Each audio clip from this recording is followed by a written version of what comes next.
Hola, ¿cuánto dinero debemos de tener para comprar una vivienda y qué esfuerzo económico es el aconsejable para pagar la vivienda? Quédate y te lo cuento en este vídeo.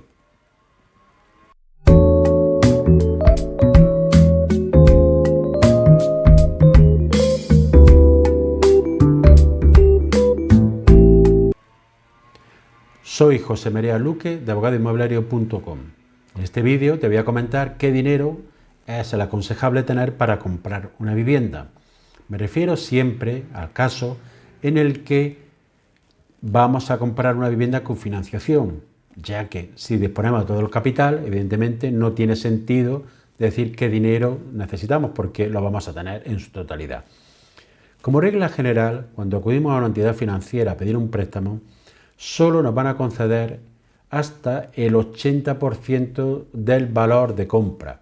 Es decir, casi en ningún caso te van a conceder más cantidad del préstamo, salvo que sean, por ejemplo, viviendas que se adquieren a la entidad financiera, en el cual en algunos casos están dando hipotecas por el 100% del valor, o en algunos casos, o en algunas comunidades autónomas, en que se puede conseguir un mayor porcentaje, ya que la propia comunidad puede avalar hasta un límite superior. Dependiendo de las circunstancias, puede llegar incluso a avalar hasta el 90 al 100%.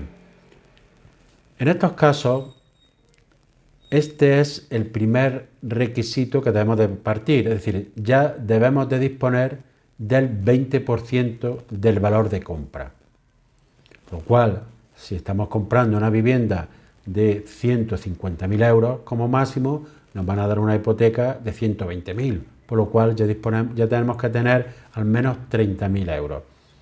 Pero no solo tenemos que tener ese dinero, sino que además hay que tener un porcentaje de un 10 o un 15% para hacer frente a todos los gastos que tenemos que llevar a cabo cuando procedemos a la compra de una vivienda.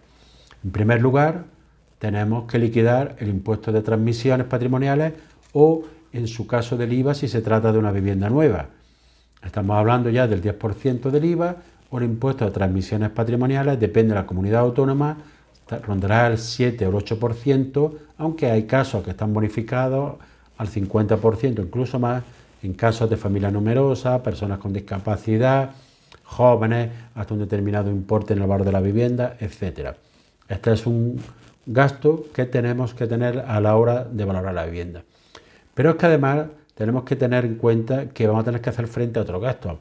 Si vamos a contratar una hipoteca, en este caso, vamos a tener que hacer frente a los gastos que nos va a cobrar la gestoría del banco. El préstamo hipotecario no tiene gastos, pero sí tiene gastos de gestoría. Además, tenemos que hacer frente a los gastos de la escritura, que en la mayoría de los casos los va a pagar el comprador, salvo que sea vivienda de segunda mano, y se establecieran los gastos según ley. En este caso, los gastos serían 2/3 aproximadamente para el vendedor y 1/3 para el comprador. También vamos a tener que hacer frente a los gastos de registro de propiedad. Cuando hayamos firmado nuestra escritura de compra-venta, esta hay que escribir en el registro y esos gastos van a cargo del comprador.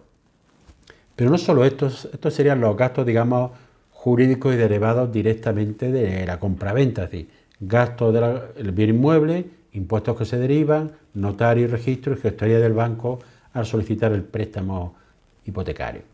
Pero es que además existen otra serie de gastos los que hay que tener en consideración.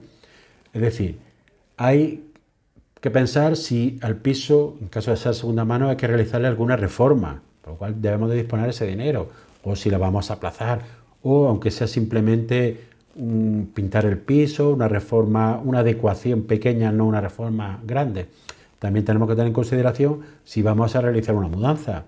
Este puede ser un gasto importante. Si tenemos una vivienda, vamos a desmontar todo el mobiliario de la misma, vamos a instalarlo en otra, también podemos tener un coste aquí. También tenemos que tener en consideración la alta en suministro, es decir, agua, luz, gas, dependiendo de qué tipo de vivienda, tendremos que darnos de alta o bien subrogarnos en la posición del contratante y continuar con el contrato. Este es mucho más económico, ya que las altas nuevas suponen un fuerte desembolso. Por último, tenemos también que tener en cuenta si hemos contratado profesionales para poder adquirir esa vivienda. Es decir, si hemos contratado una inmobiliaria que nos ha buscado esa vivienda y como compradores vamos a pagar una parte de honorario, también si hemos contratado algún profesional, un abogado o un asesor inmobiliario que nos haga gestiones relativas como por ejemplo con firma de contratos de arras, asesoramiento en todos los temas legales, etcétera. Todo esto son gastos que se van incrementando a la compra de la vivienda. Por eso, como mínimo, hay que tener en consideración que si sumamos el importe que no nos van a financiar y todos estos gastos, lo aconsejable es como mínimo tener como mínimo un 30% del valor de la vivienda en dinero preparado para hacer frente a todos estos gastos, ya que en caso de no ser así, vamos a tener problemas para poder afrontar los mismos. Y además, de no ser así, el banco a la hora de estudiar nuestra operación financiera la va a tener más en consideración porque va a ver que no es la suficiente liquidez, y esto es muy importante a la hora de considerarnos como clientes y las posibilidades que tenemos de que nos concedan el préstamo hipotecario. Relacionado con lo que cuesta la vivienda está el esfuerzo económico de pagar una vivienda. Esto se refiere a cómo vamos a pagar nuestra vivienda en ese periodo de tiempo. Evidentemente, si compramos la vivienda y la vamos a desembolsar de una cantidad, evidentemente no tiene que ver nada con lo que voy a decir a continuación. Pero si solicitamos financiación, vamos a tener que hacer frente a un coste periódico, que es la cuota hipotecaria, aparte de todos los gastos que tenemos en una vivienda, para poder vivir en la misma. Pues es aconsejable, y además la ley de crédito inmobiliario que regula el tema de las hipotecas desde el año 2019, en esta ley se estableció que nunca puede superar el 40% el esfuerzo económico para que un banco te conceda un préstamo hipotecario, es decir, el esfuerzo económico en relación a los ingresos que tiene una familia, destinarlo al pago de la vivienda. Es decir, si una persona gana 2.000 euros, no puede destinar más de un 40% al pago de la misma. Estaríamos hablando de 400, 500 euros, ya que en caso de exceder en esto la cuota hipotecaria, luego puede tener problemas para poder desarrollar su vida normal y hacer frente a todos los gastos de la vida diaria. Por eso el esfuerzo económico es aconsejable que nunca supere el 30% de los ingresos de la unidad familiar, ya que en otros casos vamos a estar apurados para poder hacer frente a la cuota del préstamo hipotecario. ¿Qué ha sucedido en los últimos tiempos? Que en poco más de un año el Euribor ha pasado de estar negativo hasta por encima del 4%.